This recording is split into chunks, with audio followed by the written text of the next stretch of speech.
भक्तों आ रहे हैं पितृपक्ष, जल्दी जल्दी मैन द्वार से हटा दें ये चीजें, नहीं तो हमारे पितृ क्रोधित हो जाएंगे, नाराज हो जाएंगे, वह वापस लौट जाएंगे। आज की वीडियो बहुत ही सुंदर है, पितरों के समीप कृपया इस वीडियो को लाइक जरूर करें। भक्तों, घरों के दरवाजे मौसमों को पहचानते हैं, कौन आ रहा है कौन जा रहा है, हर आहट को जानते हैं। आपके घर के दरवाजे से सिर्फ आप ही नहीं आते, बल्कि माता लक्ष्मी, आपके पिता और जो भी शक्तियां होती हैं वह सभी यहीं से प्रवेश करती है। यह आपके निवास में सभी अच्छी ऊर्जा का प्रवेश द्वार है। संक्रमण क्षेत्र कहा जा सकता है, जो घर के अंदर और बाहर की दुनिया को जोड़ती है, और यहीं से जहां एक और सौभाग्य और खुशियां आपके घर में प्रवेश करती है, वही नकारात्मक ऊर्जा भी यहीं से प्रवेश करती है। इसलिए कहा जाता है कि अपने घर के मुख्य द्वार को हमेशा साफ सुथरा और सजाकर दिव्य प्रतीकों से, जैसे ओम हो, स्वास्तिक चिन्ह हो, जो भी आपके धर्म के चिन्ह हैं, उनको सजाकर रखना चाहिए। फर्श पर रंगोली बनाएं, आदि सजाएं। यह सभी सकारात्मक ऊर्जा को आकर्षित करने वाले और शुभ माने जाते हैं, और सभी घर वालों के जीवन में सौभाग्य को आकर्षित करते हैं। विशेष रूप से जब पितृपक्ष आता है, तो आपके पिता भी आपके जो आएंगे, आपके घर में प्रवेश करेंगे, वह यहीं से प्रवेश करेंगे अपने भाग्य को लेने के लिए, और फिर प्रसन्न होकर आपके द्वार पर ही पितृ नाचते हैं।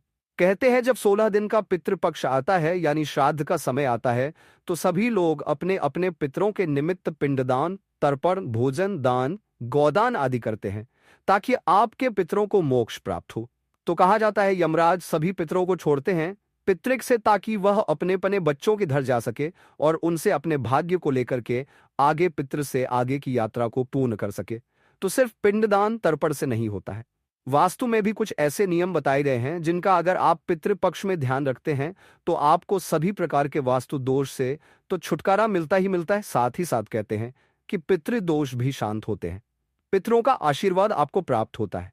आज हम बात करेंगे इसी कड़ी में पितरों को प्रसन्न करने के लिए कौन कौन से उपाय अपनाने चाहिए, ताकि पितर तो प्रसन्न हो ही, साथ के साथ हमारे घर के वास्तु दोष दूर भी हो जाए। तो सब जानते हैं, यदि चेहरे पर रौनक है, समझो बंदा हष्टपुष्ट है, खुश है, जैसे आपका चेहरा आपकी पहचान है, वैसे ही आपके घर का मुख्य द्वार आपके घर की पहचान होता है। तो अंदर घुसने से पहले घर के मुख्य द्वार की आज हम बात करेंगे। घर का मेन गेट आपके स्वास्थ्य, आपके धन, आपके सद्भाव को बढ़ावा देता है। यहीं से आपके घर में आने जाने वाली कॉस्मिक ऊर्जा अंदर बाहर होती है। आपके घर की पहली छाप ही आपका मुख्य दरवाजा तय करता है, और इसीलिए कहते हैं मुख्य दरवाजे को हमेशा अच्छा रखना चाहिए, आवाज रहित होना चाहिए। उसमें से किसी किसी दरवाजे में से क्रीम क्रीम का टाइप की आवाज आती है। ऐसा नहीं, अगर आपका दरवाजा आवाज कर रहा है, तो आपके पितृ जब आएंगे तो उनकी उपस्थिति में यह आवाजें बाधा डाल सकती है, उनको विचलित कर सकती हैं। भक्तों, आइए अब जानते हैं साल 2025 में पितृपक्ष या श्राद्ध पक्ष कब शुरू और कब समाप्त होगा, और पितरों को प्रसन्न करने के लिए पितृपक्ष में क्या करना चाहिए। पितृपक्ष 2025 की महत्वपूर्ण तिथियां: पूर्णिमा श्राद्ध 7 सितंबर रविवार, प्रतिपदा श्राद्ध 8 सितंबर सोमवार, द्वितीया श्राद्ध 9 सितंबर मंगलवार, तृतीया और चतुर्थी श्राद्ध 10 सितंबर बुधवार, पंचमी श्राद्ध और महाभरणी 11 सितंबर गुरुवार, षष्ठी श्राद्ध 12 सितंबर शुक्रवार, सप्तमी श्राद्ध 13 सितंबर शनिवार, अष्टमी श्राद्ध 14 सितंबर रविवार, अष्टमी श्राद्ध सोमवार, दशमी श्राद्ध सितंबर मंगलवार, एकादशी श्राद्ध 16 सितंबर मंगलवार एकादशी, 17 सितंबर बुधवार द्वादशी श्राद्ध, 18 सितंबर गुरुवार त्रयोदशी और मधा श्राद्ध, 19 सितंबर शुक्रवार चतुर्दशी श्राद्ध, 20 सितंबर शनिवार सर्वपित अमावस्या, 21 सितंबर दिन रविवार। इस दौरान पितरों का श्राद्ध, तर्पण और पिंडदान करने से उनकी आत्मा को शांति मिलती है और परिवार में सुख शांति बनी रहती है। पितृपक्ष का समापन 21 सितंबर के दिन सर्वपित्र अमावस्या पर होगा। अब बात करते हैं मुख्य द्वार की। अगर आपके भी घर के मुख्य दरवाजे से आवाज आती है, तो उसमें तेल डाल लीजिए और उसकी रिपेयरिंग करा लीजिए। दूसरा, पितृपक्ष शुरू होने से पहले ही उसके ऊपर लगे जाले आदि हैं, तो उसको झाड़ लीजिए, गीले कपड़े से अच्छे से पोंछ लीजिए, और तोरण आदि पर धूल जम गई है, या तो उसको बदल लीजिए या फिर धोकर दोबारा से लगा लीजिए। एक खास बात, कई बार मैं आपको वास्तु के अनुसार घर के द्वार पर अगर द्वार भेद होता है तो शीशा वाला तोरण लगाने को कहता हूं, या घर के मेन डोर के सामने अगर कोई खंभा होता है तो कहता हूं कि घर के द्वार पर शीशा लगा दीजिए, उसे नेगेटिव एनर्जी से बचा जा सकता है। लेकिन पितृपक्ष में आपको इस कांच को द्वार से हटा देना चाहिए। नहीं उपलेन पत्तों वाला तोरण लगा लीजिए। यह श्रेष्ठ है भक्तों। घर के मुख्य द्वार पर ढेर सारी रोशनी भी आपको रखनी है। पित्त आएंगे तो अंधकार ना रहे, और इस बात का ध्यान रखें कि आपके घर के मुख्य दरवाजे पर अच्छी रोशनी आती रहे। आसपास का क्षेत्र भी प्रकाशित हो, उचित रोशनी का प्रबंध कर लीजिए। पीली रोशनी अगर हो सके तो पीली रोशनी ही जलानी चाहिए, क्योंकि पीली रोशनी सूर्य की रोशनी की तरह दिखती है। अगर आप अपने घर के मुख्य द्वार पर आपके घर के लोग जूते चप्पल आदि खोलते हैं, तो कम से कम पितृपक्ष के दौरान, और इन्फिनिट मैं तो कहूंगा कि अब दिवाली तक, आप पूरे द्वार से जूते चप्पल आदि यह चीजें जो जो हम नियम बता रहे हैं, यह फॉलो पूरी दिवाली तक कीजिए, क्योंकि अभी पितृपक्ष आएंगे, इसके बाद में फिर नवरात्र आएंगे, फिर दिवाली धनतेरस आदि आएंगे। तो आपको अपने घर के जो जूते चप्पल मुख्य द्वार पर इधर उधर बिखरे रहते हैं, आपने जूते का स्टैंड बिल्कुल दरवाजे पर लगाया है तो वहां से थोड़ा हटा दीजिए। और अदर स्पेस की बहुत समस्या है, कहीं जगह नहीं है, तो साइड में एक स्टैंड सा बनवाकर तरीके से सजा कर रखिए। ध्यान रखें, ऐसी व्यवस्था करनी चाहिए कि जूते चप्पल हमेशा दक्षिण या पश्चिम दिशा में ही उतारना रहे। ऐसा ना करने पर घर में नकारात्मक ऊर्जाएं बढ़ जाती हैं। कोई भी चीजों से जूते की रैक नहीं, पुराने कोई फर्नीचर हो, टूटे फूटे कूड़ेदान हो, टूटी हुई कुर्सियां हो, स्टूल हो, कई लोग कुछ है कबाड़ को इकट्ठा करके रखते हैं, द्वार के बाहर कर देते हैं, अपने जाल में बख कबाड़ इकट्ठा करते रहते हैं। तो आपके वह आपके घर के बाहर नहीं हुए हैं, वह आपके घर के एनर्जी को बैन कर रहे हैं। इनको आप बिना लालच किए फेंक देना चाहिए या बेच दीजिए। और भक्तों, घर के दरवाजे पर एक दहलीज अवश्य होनी चाहिए। कहते हैं घर की दुल्हन जब दहलीज लांघती है, पाखी से उड़ने वाली परी कैद हो जाती है। अभी कई ट्रेडिशनल घरों में यह नियम लागू ही है, पर भक्तों, घर में दहलीज अवश्य होनी चाहिए। आजकल फ्लैट्स में क्या होता है, डेज लगाकर नहीं देते, आपको स्वयं को लगवा लेनी चाहिए। ज्यादा कुछ नहीं लगता, पतली सी संगमरमर की पट्टी या लकड़ी की 2 इंच की ले लीजिए, और 2 से 2 इंच बहुत होता है। आप इतनी ले सकते हैं और इसको आप वहां पर लगा दीजिए, अपने मुख्य द्वार पर।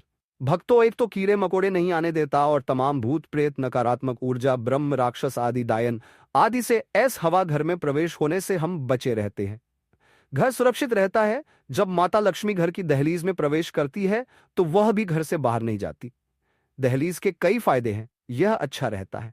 दूसरा, आपके घर की नकारात्मक ऊर्जा को अवशोषित करता है और केवल सकारात्मक ऊर्जा को ही घर में प्रवेश करने देता है। और इस दहलीज को लांघने के लिए आपके पित्त बहुत बहुत प्रसन्न होते हैं, और इस दहलीज को लांघते वक्त वह प्रसन्न होते हैं कि वह आपके घर की दहलीज के अंदर प्रवेश कर रहे हैं। भक्तों, आपके मुख्य द्वार पर एक डोर मैट भी जरूर होना चाहिए।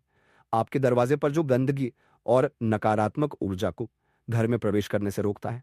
ऐसे भी कोई भी लोग क्या होता है, जब जूते पहन के आ रहे हैं, डोर मैट होता है तो उस पर रगड़ के साफ करते हैं पैर, और उसके बाद ही जूतों को ले आते हैं अंदर। हाजीन की दृष्टि से भी देखा जाए तो अच्छा है। और एक आध दिन पहले मैंने आपको बताया भी है कि फिटकरी का पाउडर रख कीजिए। किसी ने प्रश्न किया है कि झाड़ू में निकल जाएगा, तो आपको ऐसे नहीं रखना है। आप एक छोटी सी मुलायम से कपड़े की पोटली बना लीजिए, पाउडर करके उसमें बांध दीजिए, पोटली नुमा बनाइए, फिर इसको डोर मैट के नीचे रखिए, पायदान के नीचे रखिए, यह नहीं खराब होएगी। मैंने 1.5 महीने में, 15 दिन में, 1 हफ्ते में जब भी लगे, नकारात्मक ऊर्जा फिर बढ़ रही है, इसको आपको बदल लेना चाहिए। भक्तों, यह सभी बेसिक चीजें हैं जो आपके द्वार पर होनी चाहिए। आपके देवी देवता हो, पित्त हो, सभी को यह अट्रैक्ट करती है। घर के मुख्य द्वार के पास कुछ खास शुभ पौधे भी आपको लगाने चाहिए। ये पौधे आपके पितरों को आकर्षित करके शांत करते हैं। ऐसे पेड़ हैं जिनमें पितरों का वास रहता है। अगर इन पेड़ों को लगाकर आप घर में अपने पितृ पूजते हैं तो आपके पितृ प्रसन्न होते हैं, आपके घर से पितृदोष समाप्त होते हैं। इनमें से विशेष रूप से तुलसी तो है ही सबसे इंपॉर्टेंट, साथ में पीपल, बरगद, बेलपत्र, अशोक के पौधे भी शामिल है। और जिस दिन आपके घर में श्राद्ध हो रहा है, उस दिन सुबह सुबह सूरज भगवान को जल देने के बाद तुलसी में और इन पौधों में जल अवश्य दीजिए।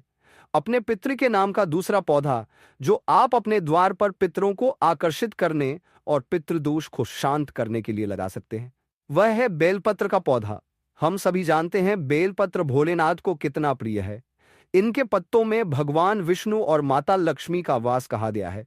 साथ ही साथ बेल पत्र को साक्षात पितृ कहा गया है, इसलिए पितृपक्ष में यह पौधा जरूर लगाना चाहिए। इसका पूजन करना चाहिए ताकि आपके पितृ प्रसन्न हो जाए। आप चाहे तो पितृपक्ष में एक छोटा सा पीपल का पौधा गमले में लगाकर 16 दिन उसको सींचे और फिर 16वें दिन अब बाद में महालया के दिन जाकर उसे किसी मंदिर में या स्कूल प्रांगण में या कोई धार्मिक स्थल पर लगा सकते हैं। देखिए भक्तों, कैसे पितृदोष से आपको मुक्ति मिलती है। पीपल के पेड़ में पितरों का वास होता है साक्षात, इसलिए अगर छोटा सा भी पीपल आप अपने घर पर लगा सकते हैं तो ठीक है, नहीं तो कोई आसपास बड़ा सा पीपल का वृक्ष भी लगा सकते हैं। और पितृपक्ष के दिनों में रोजाना पीपल के पेड़ में जल से अभिषेक कीजिए। स्पेशली काले तिल डालकर के 1 लोटा जल में आप अभिषेक कीजिए। इससे पितृदोष दूर होते हैं, पितर प्रसन्न होते हैं। ध्यान रखें, अगर बड़ा पीपल का पेड़ आप घर के आसपास लगा रहे हैं तो इतनी दूरी पर लगाएं कि उसकी छाया आपके घर पर नहीं पड़नी चाहिए। पीपल ना हो तो बरगद का पेड़ भी मोक्षदायिनी है। बरगद के पेड़ को साक्षी मानकर ही माता सीता ने राजा दशरथ को पिंडदान किया था। तो इस पेड़ में भी जल देने से पितृ प्रसन्न होते हैं। भक्तों, अशोक के पेड़ में भी भगवान विष्णु का वास माना गया है, पितरों का वास होता है। इसलिए अगर हो सके तो इस पितृपक्ष में आप अपने घर के मुख्य द्वार पर एक अशोक का वृक्ष लगाइए, तो यह पित इससे बहुत प्रसन्न होते हैं और इसी घर में सुख समृद्धि बनी रहती है।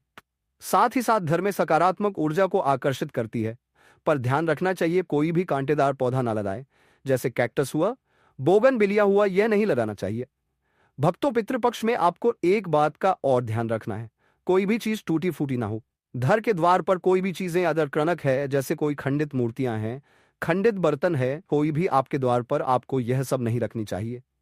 कुछ लोग पेंटिंग्स लगा लेते हैं, उस तरह की डरावनी सी पेंटिंग्स होती है। दरवाजे पर रोती हुई स्त्रियों की पेंटिंग्स होती है, सैड पिक्चर्स होते हैं, यह आपको नहीं लगाना चाहिए। अपने घर के मुख्य द्वार पर नहीं रखना है। नहीं, जो कहते हैं आए हुए पित्त भी लौट जाते हैं। सिर्फ कचरे का डब्बा ही नहीं, झाड़ू भी बाहर की झाड़ू। कई लोग बड़े मकानों में रहते हैं या अपने पन्ने मकान में रहते हैं, तो वह क्या करते हैं, बाहर जो रोड पर झाड़ने की झाड़ू होती है उसको द्वार के सामने ही फेंक देते हैं। ऐसी गलती आपको नहीं करनी चाहिए। आपको इस झाड़ू को हमेशा साइड करके कहीं पर भी दक्षिण दिशा की ओर रखनी चाहिए। पितृपक्ष में विशेष रूप से ध्यान रखें, घर की झाड़ू आपके द्वार पर ना पड़ी रहे और ना ही आपको नई झाड़ू अगर टूट भी जाए तो मैनेज कीजिए। पितृपक्ष में नई झाड़ू आपको नहीं खरीदनी चाहिए। भक्तों, कई लोग धोने के कपड़े की बैग ही रख देते हैं। मैम भी आप रखते होंगे कि भाई जगह की कमी की वजह से, वरना कोई भी नहीं रखेगा। जगह की कमी से भी अगर धोने के कपड़े का, गंदे कपड़े का अब बैग दरवाजे के सामने रखते हो और घर पर आपके श्राद्ध के लिए ब्राह्मण आने वाले हैं, पिता आने वाले हैं, आपके घर में श्राद्ध निकाल रहे हैं, तो यह आपको गलती से भी नहीं करना चाहिए। कहीं बैकवर्ड में आप रख दीजिए, लेकिन आपको घर के मुख्य द्वार पर नहीं रखना चाहिए। और घर में पिंडदान हो, तर्पण हो, ब्राह्मण भोजन हो, इसकी व्यवस्था अवश्य करनी चाहिए। भक्तों, ध्यान रखें, अगर कुछ भी नहीं कर सकते हैं, कम से कम दक्षिण मुखी होकर इस पितृपक्ष में अपने पितृ के निमित्त आपको 1 लोटा जल अवश्य अर्पित करना है। किसी भी प्रकार की कंघी हो, उलझे हुए टूटे बाल हो, यदि आपको द्वार पर नहीं फेंकने चाहिए। यह पितरों को जाने अनजाने बहुत कष्ट देते हैं, इस बात का ध्यान रखें। और कई लोग पितृपक्ष के दौरान अगर आपके टूटे हुए बाल उनके हाथ लग जाएंगे तो वह आपको जीवन भर के लिए बांध भी सकते हैं। इसलिए ध्यान रखना है, छोटी छोटी बातें। भक्तों, पूरे पितृपक्ष आपको अपने घर के दक्षिण दिशा में 1 दीपक अपने घर के मुख्य द्वार पर अवश्य जलाना है। पितरों के नाम के शाम के समय जलाना है, या तो आप दक्षिण दिशा में जला सकते हैं या घर के मुख्य द्वार पर दक्षिण की ओर बाती करके जला सकते हैं। आपके घर में सकारात्मक ऊर्जा तो बढ़ेगी ही और नकारात्मक ऊर्जा दूर होगी। दुष्प्रभाव घर में प्रवेश नहीं कर सकेंगे। साथ ही साथ आपके पितृ शांति से आराम करते हैं, उनको तृप्ति होती है। और इसीलिए भक्तों, पूरे पितृपक्ष में आपको अपने घर के मुख्य द्वार पर शाम के समय संध्या काल में 1 दीपक अवश्य जलाना है। तो कर लीजिए यह उपाय। भक्तों, यह दीपक घी का हो। भक्तों, यह दीपक घी का हो, इस बात का ध्यान रखिए। पितृपक्ष शुरू होने से पहले ही अपने घर से जो मैंने चीजें बताई हैं, इनको अपने द्वार से हटा दीजिए। यह 8 चीजें नहीं तो कहते हैं भारी पितृदोष लगता है और आपके पितृ और ज्यादा रूठ जाते हैं। तो भक्तों, पितृपक्ष का समय है। सभी पितर अपने अपने बच्चों के पास आते हैं। अपना भाग्य को मांगने के लिए थोड़ा सा जल उन्हें सच्चे दिल से अवश्य अर्पित कीजिए। हो सके तो पिंडदान, तर्पण उनके निमित्त अवश्य कराइए। अमावस्या का श्राद्ध कीजिए, महारानी श्राद्ध कीजिए, पंचमी का श्राद्ध कीजिए, पंचमी का श्राद्ध कीजिए। जो भी आप कर सके भक्तों, अपनी श्रद्धा शक्ति के अनुसार उनके निमित्त थोड़ा सा गौचारा का दान कीजिए। गौदान कीजिए। आप अपने वजन के बराबर, अगर भारी पितृदोष लगा हो तो आप तुला दान कर सकते हैं। भक्तों, इस तरह से छोटे छोटे उपाय अवश्य करें और फिर देखिए कैसे आपके परिवार से पितृदोष दूर होता है। इस वीडियो को शेयर जरूर करें, क्योंकि हमें नहीं पता कब किसका भाग्य बदल जाए। सच्चे दिल से पितरों के निमित्त वीडियो को लाइक जरूर करें।